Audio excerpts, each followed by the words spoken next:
Hello leaders, mga Live Good leaders. So, i-share ko lang sa inyo kung paano maging positive sa kabila ng mga attrition na nararanasan mo. Ano ba yung attrition? Ito yung nalalagasan ka, may humihinto, may lumilipat. Alam nyo guys, kung nawawalan ka ng gana, makinig ka.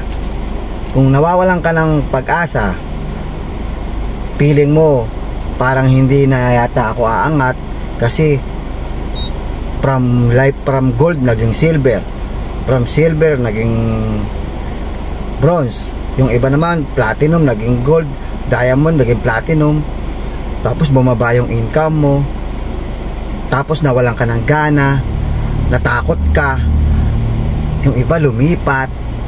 Guys, maling-mali yung desisyon na lumipat o tumigil, at maling-mali yung feeling na nawawalan ka ng gana dahil sa nangyayaring pagbaba ng income o pagkalagas ng tao. Maling-mali. Alam nyo guys, immature ka pa pagka dinaramdam mo yan. Immature ka pa guys. Ang network marketing, okay, sa pioneering stage, sa unang bugso niyan, talagang buhos yan. Okay? Tataas at tataas ang income mo, bubulusok yan. Pero merong stage dyan na bababa. Kasi yung mga sumali, yan yung mga klase ng tao na nahirapan ng konti, huminto. Nabudol, lumipat. Yan yung mga klase ng tao na akala niya para sa kanya yung Live Good, bumitaw, nakaranas ng konting hirap. Okay, so yan yung mga taong malalagas sa grupo mo. Yan yun. Okay, isang bugso lang yan. Bababa talaga income mo. After mo umangat ng mataas, biglang bababa yan. Konti lang naman ibababa yan. Pero pag bumaba na yan, halimbawa naga 100,000 ka per month, naging 80,000 na lang or 70,000 per month ka na lang, huwag kang magwo-worry. Kasi yun yung normal. Ibig sabihin nasa 70,000 ka, yan yung solid group mo. Then pataas na po yan. Huwag masyadong tumingin dun sa 100,000 ako dati, ba't bumaba? Baka hindi na malakas tong Live Good, baka pawala na, baka mag-alisa na lahat, baka lipat na rin ako. Kahit anong company po salihan mo, may ganyan. Okay, so pag bumaba ka from 100,000 naging 70,000 ka, yun ay normal mo. 70,000 ay normal mo.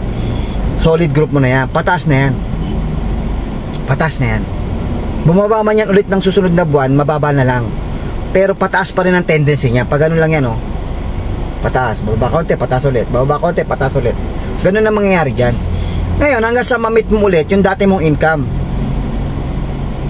Okay? Tapos pataas na yun. Huwag ka masyadong tumingin sa dati kong income 100,000 per month eh. Huwag ka masyadong tumingin dun. Madidisappoint ka. Okay? Mapoprostrate ka. Mawawalan ka ng gana. Lagi ka nakatingin sa dati mong income. Okay? Normal po yun. Kahit anong networking industry ka pumunta, kahit anong networking company ka pumunta, pag humataw ka, normal yan, bulusok yan. Tapos biglang bababa ng konti yan. Malalaglag kasi yan. Magbibitawan yung ibang mga na sumubok lang. Kasi meron tayong 4 na klase ng tao dito sa grupo mo. Sa grupo mo, sa network mo. Una, yung sumali lang kasi nahiya o na-hype. Pangalawa, sumali tapos humataw ng konti, tapos nahirapan, bumitaw. Yun yung mga naging bronze, naging silver. Pangatlo, yan yung bumuo talaga ng grupo. Leader talaga yan. Nagbi-build, nagme-mentor. Okay? Tapos tinamaan ng attrition, nag-worry, kinabahan, bumitaw or lumipat, nakahanap ng ibang company. Ito mas bago, pawala na yung Live Good ko kasi humina eh. Dito tayo mas bago, dito tayo angat. Yan yung pangatlo. Yan yung pangatlong attitude ng leader. Pangapat, ito yung humataw, tinamaan ng atrisyon, humataw na naman, nag-build, tinamaan ng atrisyon, humataw na naman, hanggang sa makuha niya yung goal niya. Ito yung taong matured na leader. Ito lang ang yung mayaman. So ngayon, nasaan ka dyan? Okay, so yun lang. Maraming salamat.